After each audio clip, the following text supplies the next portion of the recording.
Hey guys, before we dive into this episode, I want to mention show sponsor Haya Vitamins. Now, this was a company started by two dads who were sick and tired of all the sugar and fillers in traditional children's vitamins. Think about it. The recipe hasn't really been changed in a long time. I mean, I grew up taking Flintstones vitamins, and you look at the ingredients, it's all sugar. So that's where the dads and the doctors come in. They formulated this great product that's actually going to give your children the vitamins and minerals that they need to feel their best.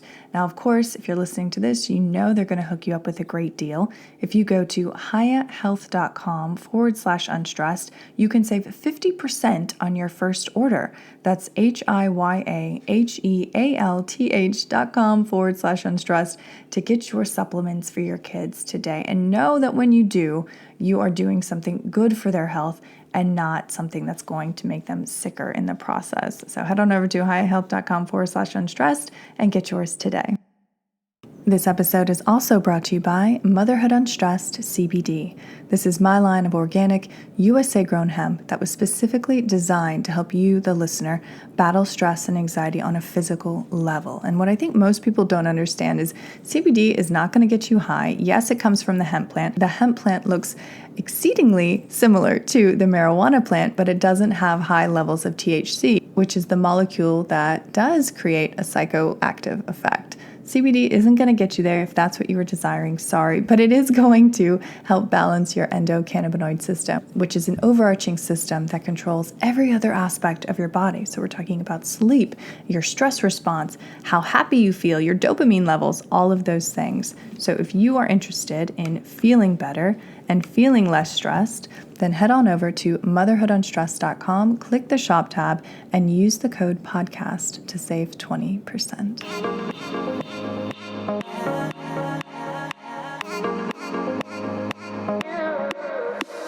You are listening to the Motherhood Unstressed podcast, and I'm your host, Liz Carlisle.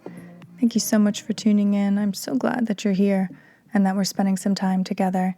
And in this episode, we're talking about crisis and the opportunity it presents for spiritual growth. And I'm speaking with Miguel Sancho and his wife, Felicia Morton, about their discovery that their son, Sebastian, had Cgd, which is a disease which increases the body's susceptibility to infections caused by certain bacteria and fungi.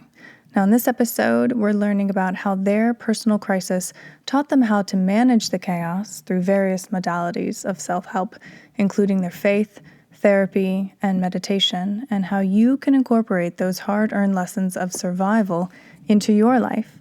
Their story reminds us that although life can be chaotic, with the right mindset and the right tools, we have the ability to persevere. Now, as a parent, their story was so gripping, and I know it's going to be that way for you. I mean, having anything happen to your child is by far the worst thing I think that can happen.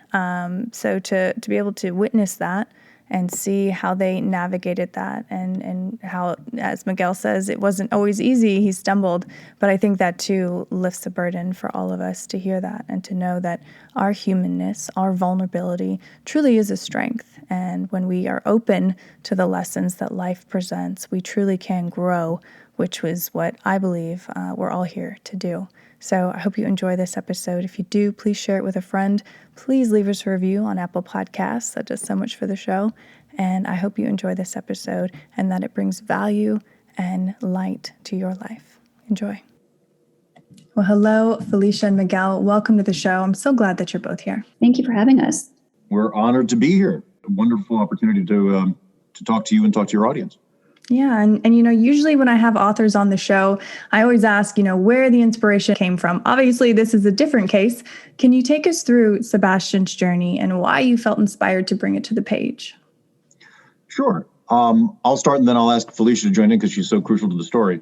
Basically, we were blessed with a beautiful young daughter in 2008. And we kind of wanted to go back for seconds and have another child because the parenting experience had been so wonderful.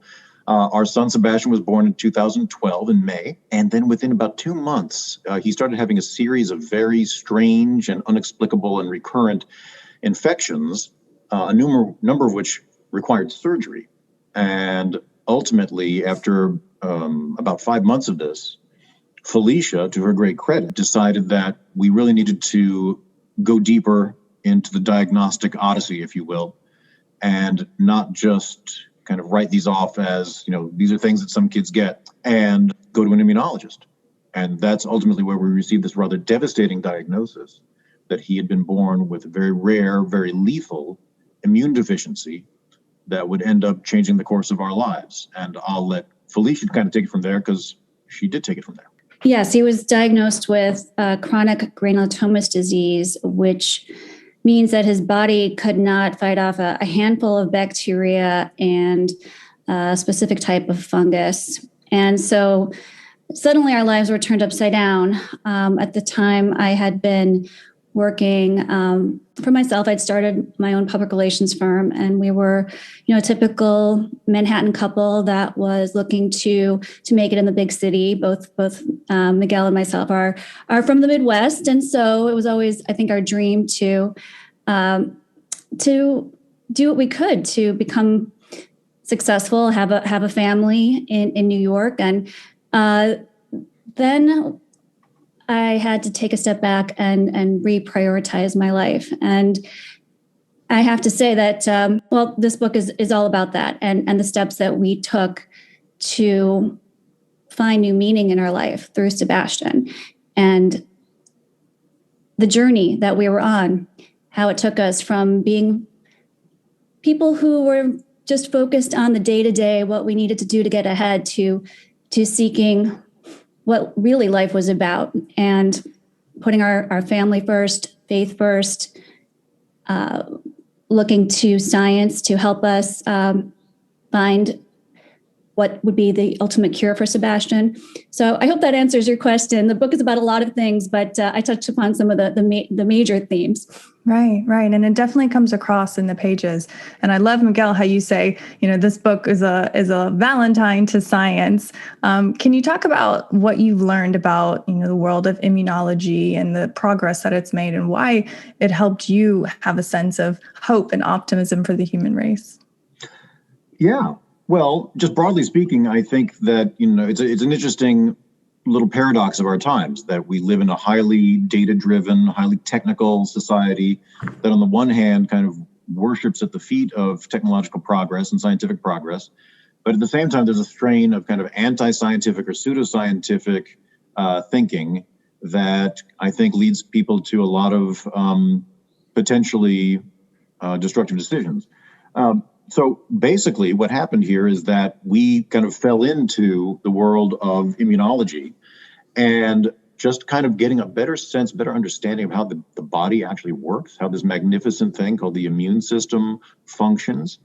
In our son's case, it wasn't functioning the way it should, but we were lucky enough, and I do mean lucky, to be diagnosed with this disease at basically the best time in human history to have this diagnosis.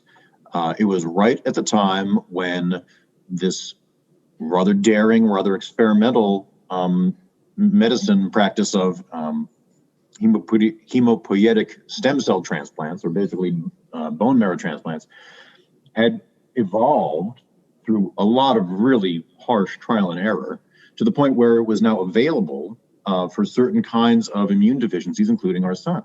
Now, actually getting from the idea that, there might be a cure, to actually, finding a way forward and finding a match and going through that whole process took all sorts of, suffering and patience and setbacks and frustration, but largely because of, I want to give Felicia all the credit in the world here, largely because of her research and her perseverance and her strength and her faith. We were able to kind of sustain all the various setbacks we had along the way, and also find doctors who were not just kind of compassionate enough, not just expert enough, but frankly, daring enough to kind of take some of the risks that were necessary to try to get to the healthy outcome that we got. Yeah. And Felicia, for every mother listening to this, we can't imagine going through this. Many are going through their own struggles. What got you through it day in and day out at Duke University Hospital, doing these new basically procedures, having to do the day-to-day procedures on your son. And when Miguel, you described that in the book, I mean, I felt it, in my heart, in my belly, when you're, ripping off the patches. Take us through what got you through that. I had been fortunate to have been raised in a family that had faith. And like many young people, I had gone off on my own, and I didn't find much room in my life for God. I was more focused on my work and my family and all the things I've mentioned before. And it's a typical journey that we have, right? That's why it's written about in the Bible with the prodigal son.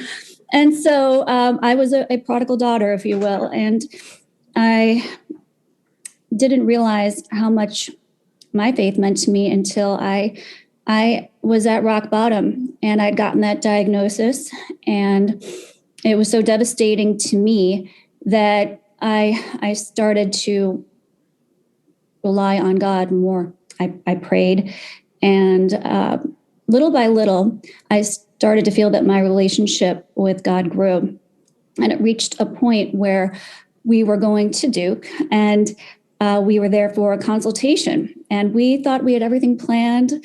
We were good planners, right? And we were there just to meet with the doctors and ask them about the upcoming transplant that we had scheduled for the summer. And we were there in March. And as Miguel's book begins, just before we left, Sebastian came down with a fever, and I knew in my heart something was different about this one. And when we got to the hospital, they said that Sebastian needed to stay. He had his first fully life-threatening disease. They had found 12 granulomas on his lungs, and this infection was slowly trying to kill him. So we needed to immediately admit him. And when my life went from being something I thought I could plan and something I could schedule, I realized that I needed to let go. We can't plan our lives when we are in the middle of a crisis. The one thing we know about a crisis is that something is going to change. And there's actually some relief in that.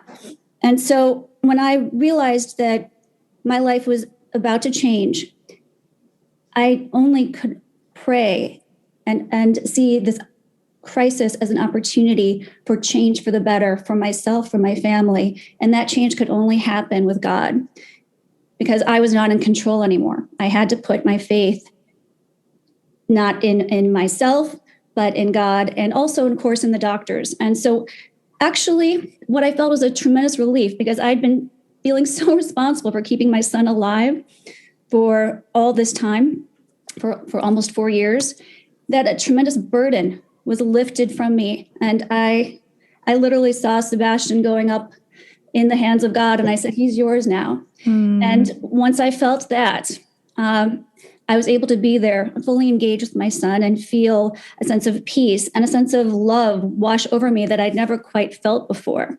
And I felt like I was being held as well. And God never let go.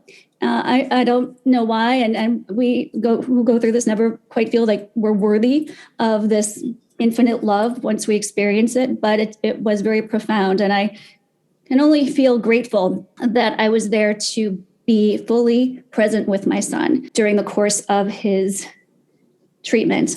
And that's what's so important as well, right? That we can bring a sense of calm, a sense of peace, that energy to our children, whether they're going through a life-threatening infection and transplant or just every day. Right. And it's almost like, the lessons in this book are so applicable to, the time of COVID. And you even touch on that, Miguel. What can you share with everyone listening? How do we weather these uncertain times? And I love how you kind of just say, hey, it could be a lot worse, essentially. You talked to us about what got you through, Miguel. And I know you're pretty honest about it wasn't always an easy path. No, I think oftentimes stories like this tend to gravitate to a narrative where, quote unquote, normal parents have this huge setback with a diagnosis, and then somehow, they magically tap into this infinite reservoir of resources or compassion or strength. And I want everybody to know that that's not always the case, that, it's a very hard, very difficult, very harrowing experience to go through, a child's sickness, but to go through any major crisis. And the kind of neat narrative of being able to just kind of magically overcome it is not necessarily always the case. A lot of severe things happen in the wake of these diagnoses. And, in my particular case, I found myself, having all sorts of, failures and breakdowns and, things that I'm not necessarily proud of. And that's what led me to ultimately kind of exploring and embracing almost every form of self-help you can find, on the internet. Faith was one of them, although Felicia and I, in the book, we have different kind of approaches to faith and different kind of takes on it at various points.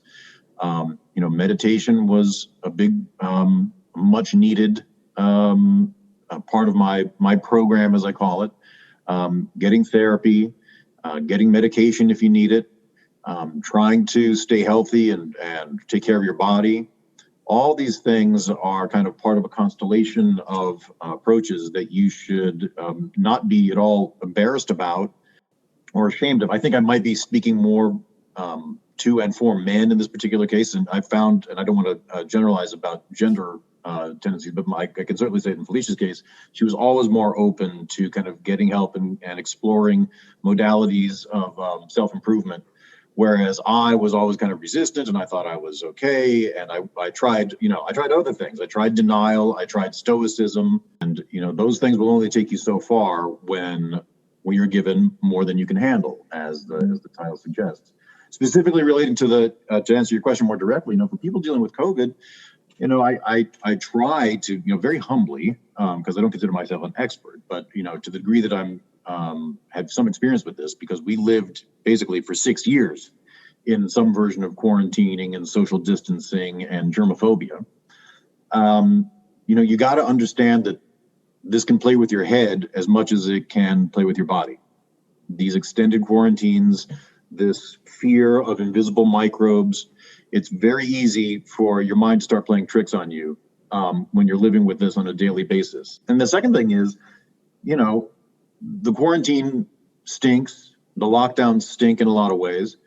There are many things that I wish were different, but you can also try to make an opportunity out of them. I mean, there was a wonderful moment in our experience, kind of, because the way it works is, in addition to going into the hospital and spending, 2 months or more in this hermetically sealed transplant unit at the hospital, you then have to spend months and months afterwards in your apartment in extreme lockdown that everybody's kind of familiar with.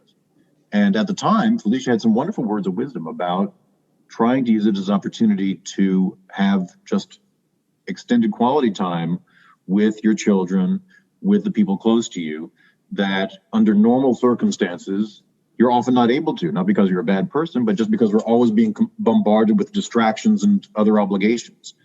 And then the third thing is, just to remind people that obviously you want to be safe, you want to, follow the science, but we're never going to live in a world of complete safety. The myth of total and utter safety and lack of risk is a mental trap.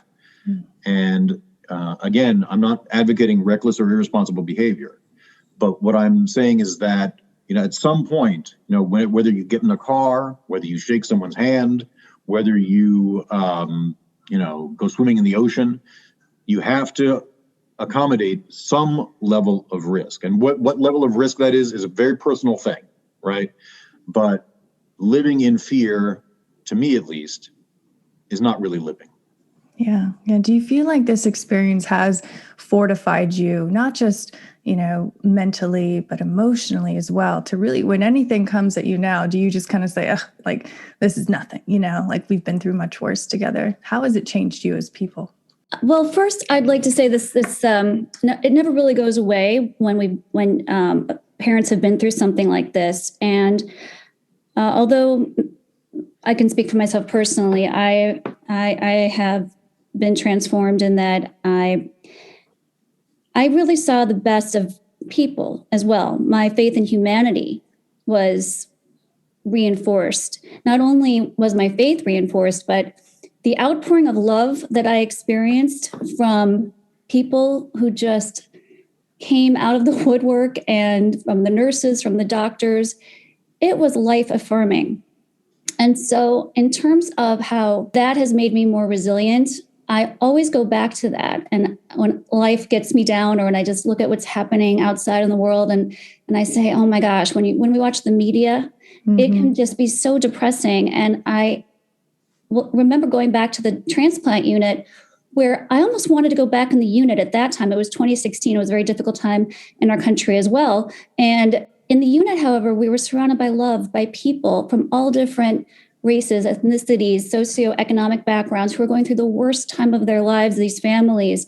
And yet we would get together and we would pray together. We would talk, we would break bread, we would eat, we would laugh, we would cry. The nurses would hug us, pray with us. The doctors would be there with their reassuring smiles and their scientific authority to give us a lot of strength and confidence. And so I go back to those times, and I realize that that's a well within me from which I can draw. And in terms of trying to deal with whatever life throws at us, one way that I've also dealt with that is I've started an advocacy organization, because there were so many people who came forward and helped me, and mothers especially, who were there for me, who talked about their sons who went through this, who were on the other side, who were the light at the end of the tunnel for me. And they were like a lifeboat that I felt like I could jump on, and they would take me to where they were with their healthy children. And I was so grateful to them. So what I've done is I started an organization called the Cgd Association of America to help advocate for patients and families with CGD and advanced research. And a big part of that is talking to other moms. And they're the ones who give me strength, because when I am reminded also of what they're going through and their journey, it brings me back to center. Yeah. I would just add to that the two things that I think we've both kind of gained from it are, first of all, a really broader sense of gratitude. If it's just a matter of seeing our son Sebastian toddle off to school with his backpack, or seeing him, eat a piece of fish, or seeing him, playing with a friend. I mean, all of these things that we, just prayed and dreamed he could do when he was first diagnosed, and who's going through that for years and years. Now that he's able to do that, we are just so fulfilled and elevated by being able to witness those experiences, And yes, it took something out of us, right? I sometimes think of like the book, The Giving Tree. Yeah. So it took a toll on us, and we're still dealing with it in a lot of ways, but just being able to see him thrive and grow, at the end of the Giving Tree, the tree ends up a stump, but a pretty happy stump, a pretty satisfied stump. The other thing I would say is that I think, and speaking personally now, I think it fortified us to a certain degree to deal with hardship. Just speaking on a recent personal note, my mother died this fall after a struggle with cancer, and it was very hard. And even though I'd spent, years dealing with, the health struggles of people and seeing, life and death up close, I wasn't entirely prepared for it. But again, it was something that I was able to make peace with. She was certainly at peace. She was tranquil at the end, and just kind of embracing our own mortality and being able to approach it with a certain natural nobility that I think is crucial for just kind of being able to cope with this world that comes at you so intensely and so continuously that it can really break you if you let it. Yeah. Yeah. And I love how you don't present yourself as these stoics who just push through and battle through. I mean, you show so well the human element, and it's not like you got there easily. You got there honestly. Can you talk about not just the emotional growth that you went through, but the mental toll that it took? You talk about in the book how you don't expect how it messes with your psychology so much, just doing the day-to-day stuff. Because I think a lot of people don't realize that, especially when they're in a crisis situation. Can you talk to us about that? Yeah, I'll keep it brief. There's science about this. There's a whole department of neuroscience at Yale that studies stress and its effects on the brain. And I was lucky enough to be able to interview one of the doctors up there and the professors up there. And she explained that under periods of chronic stress, okay, not just the acute stress that, you're walking through the jungle and you see a tiger and you have to fight or flight, but if it's prolonged, that actually does reduce the size and the neuroactivity of cells in the prefrontal cortex. All right, some of those, and the prefrontal cortex, of course, is what's involved with things like strategic thinking, planning, kind of the intricacies of human relationships, all that stuff. It's important. You don't want to be without a prefrontal cortex. And at the same time, the amygdala kind of hypertrophies. It grows, which is what's, again, in charge of the fight or flight response. And that can deal with things like, adrenaline responses during moments of anger and, kind of what you kind of have to do to defend yourself in periods of intense stress. Anyway, the point being, over a long period of time, that affects your brain. And you need to be conscious of that. And you need to be conscious of how to try to counteract those negative effects. And there are all sorts of different ways you can do that. And for me, one of my preferred methods is meditation. And I don't want to be preachy about it, but the audience loves meditation for this show. So please, preach away. I will say I listened to one of your meditations this morning, and oh wow, yeah, it helped me out. I was thinking about the root chakra that you reference in one of your meditations, and just trying to be connected literally through your seat. Yeah. And just to kind of acknowledge the fact that you're a skeleton on planet Earth, feeling the forces of gravity, and kind of trying to never lose sight of that fact that we're rooted in this reality, and the name of the game is to try to make it through without letting your own suffering cripple you, and without increasing the suffering of others, which is very easy to do if you're not mindful of that. Absolutely. And I like how in the book you talk about the melding of the science world and the spiritual world. Felicia, can you talk about how your faith maybe changed and grew? I know you touched on a little bit, but for the woman listening to this now who might not feel so close to God or her faith, speak to her and how that helped you. There may be a point in every mother's life when you realize that you're not in control. And we can look at that moment as a blessing, because it's a call. It's a call to us to say, there's so much of life actually that's not in our control. We try as moms to control as much as we can, but ultimately we're faced with the reality that we cannot always protect our children. We cannot always protect ourselves. We have an innate understanding of this, and yet it might be hard for us to cede control to a higher power. And I just remember when I had only expected Sebastian to be at a consultation for a few days at the hospital, and they said, no, Felicia, he needs to stay here, and we actually recommend that he has a bone marrow transplant now. I'd only packed for 3 days, and we ended up spending 9 months at Duke University Hospital.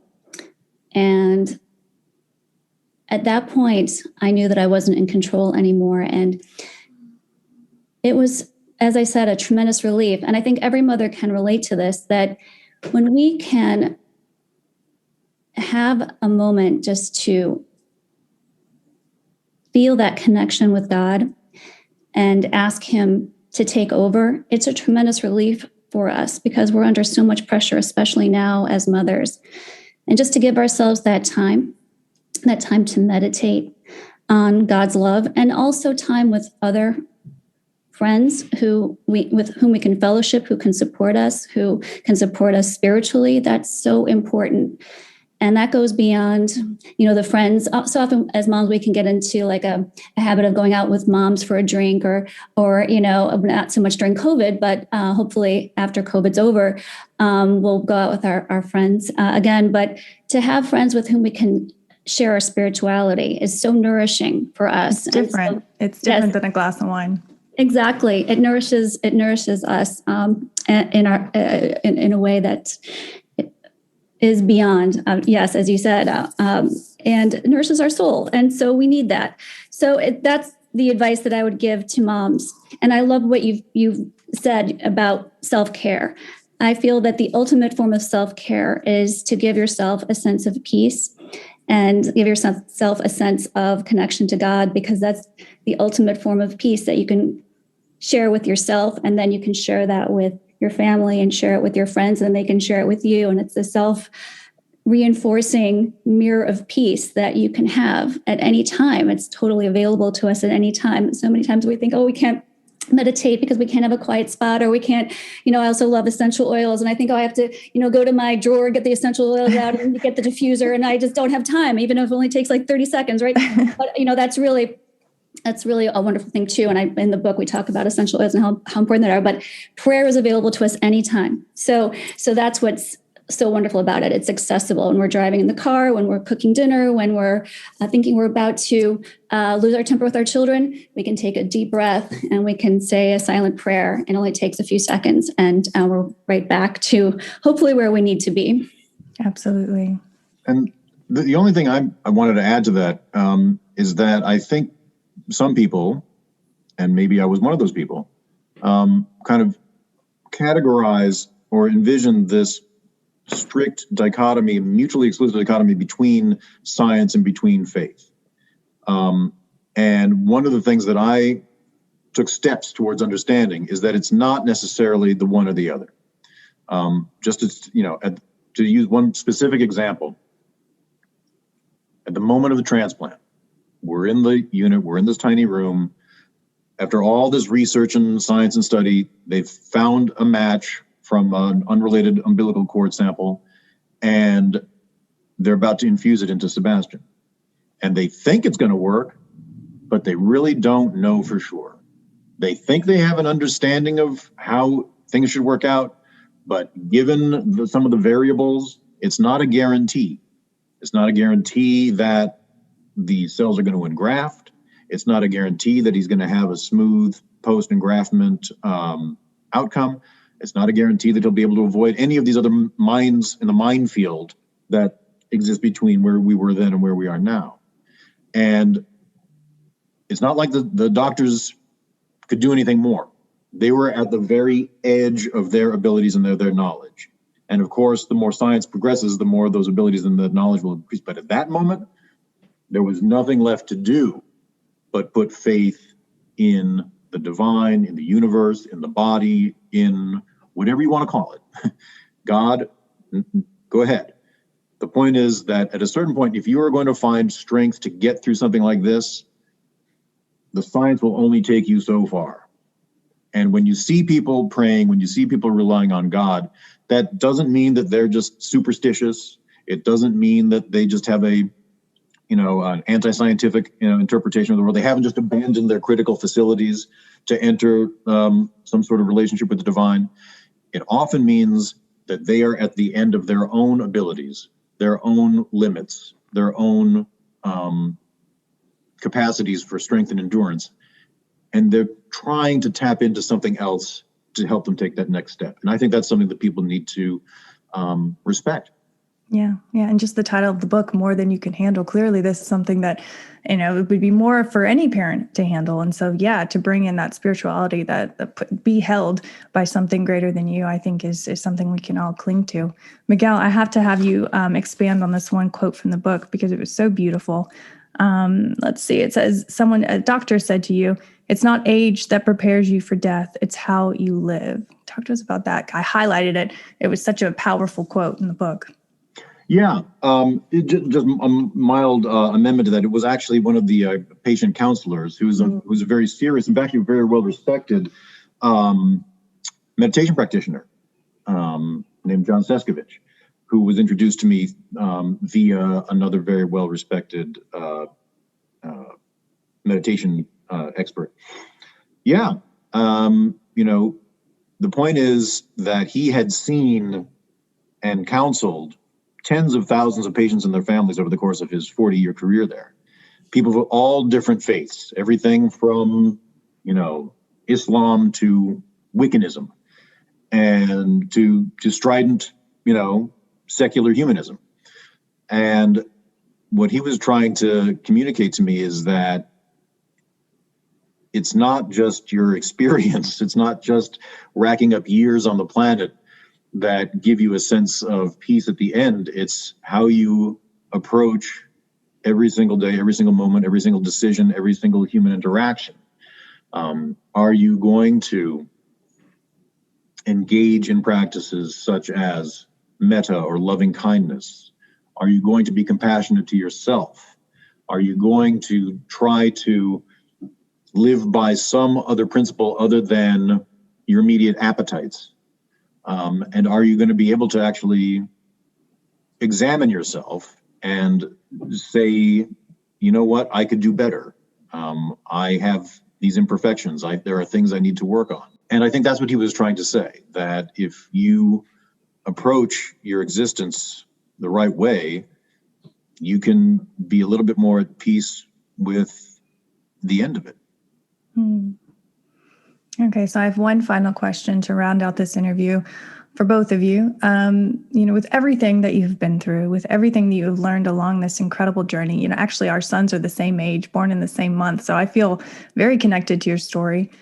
What is something that you want the audience to remember from this talk? No pressure. Well, the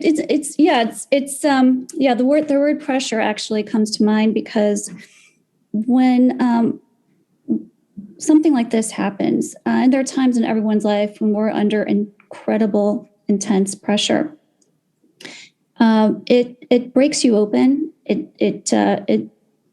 It's something that breaks you, and that might be a good thing. It might be a good thing to be broken because it's an opportunity, and that's the word that kept coming to me during Sebastian's transplant. This is an opportunity. This is an opportunity for new life. So whenever we are in a crisis, whenever we feel like we are about to break, allow yourself to go there, and it's going to be messy. And that's why when Miguel wrote this book, and there are just so many things in there that are very personal, and it was very scary to put myself out there and scary for Miguel as well. It's not pretty what we went through in our relationship and our struggles and struggles with faith and everything else and the fear and the anxiety, all of that was really real. But if you can allow yourself to be broken and then work on putting yourself back together, the humbling experience of going through that might just be the transformation that you need. Beautiful. And I would just say to folks, be on the lookout for the kind of false and temporary reliefs or things that might pass for solutions or alleviations. Anger can be a very kind of euphoric experience, right? An outburst of anger can make you feel big and can make you feel powerful and can make you feel in control. But anger is a very destructive and toxic thing. And I've had issues with anger, and I regret every one of them. And I would just say to people, yes, you're allowed, you're not supposed to be perfect all the time. We're not all saints. But if you find yourself sliding into these behaviors that are contributing to the suffering, that are making things worse, for your own sake, for the sake of people around you, for the sake of what's important in your life, take those deep breaths, do the inner inventory, get the help, and try to check yourself. We're all susceptible to tripping up. We're all susceptible to failing. You don't have to hate yourself, but part of being a grown-up part of being, part of a family, part of being part of a society is taking responsibility for your actions and dealing with what's in front of you. Absolutely. Okay. Finish this sentence. I believe in the supreme value of human life and human interactions. And what that means is we need to have more compassion for each other. We need to have greater tolerance for each other. We need to not be as quick to judge, not be as quick to label. And we need to be more open to communication with people with whom we don't necessarily align perfectly, with people that we might have reasons to avoid or disagree with, because ultimately communication is all we have. And that's how we move forward, both as individuals and as society.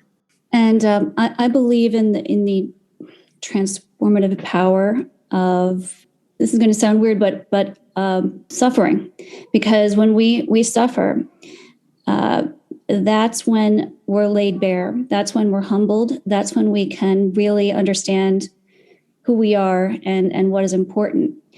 And as strange as it sounds, what we went through with Sebastian is a gift. We would never wish this on our child, but we would have never been able to learn about ourselves, about humanity, about our family, about God, without going through this period of suffering. And it wasn't all suffering. There's tremendous joy too in suffering, as odd as that may sound.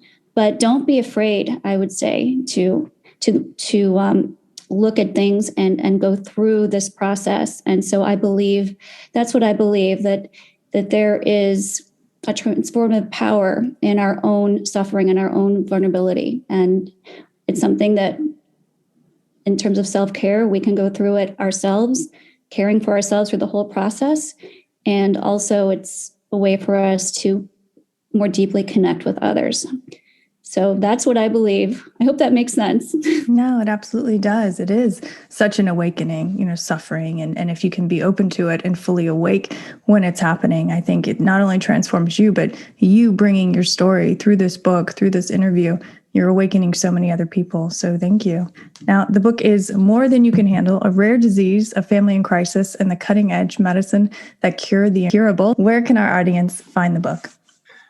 Yeah, so our publishers at Avery, which is an imprint of Penguin Random House, are doing a great job getting it out there. It should be on Amazon, should be on Barnes & Noble. I would hope it's in local bookstores starting next Tuesday, March 2nd.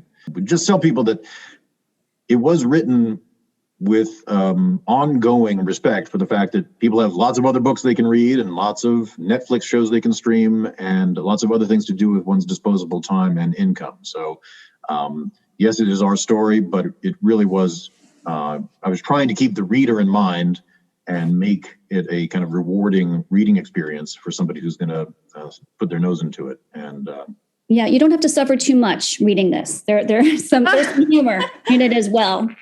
Yeah, it's not just it's not just like, St. Augustine's Confessions or something.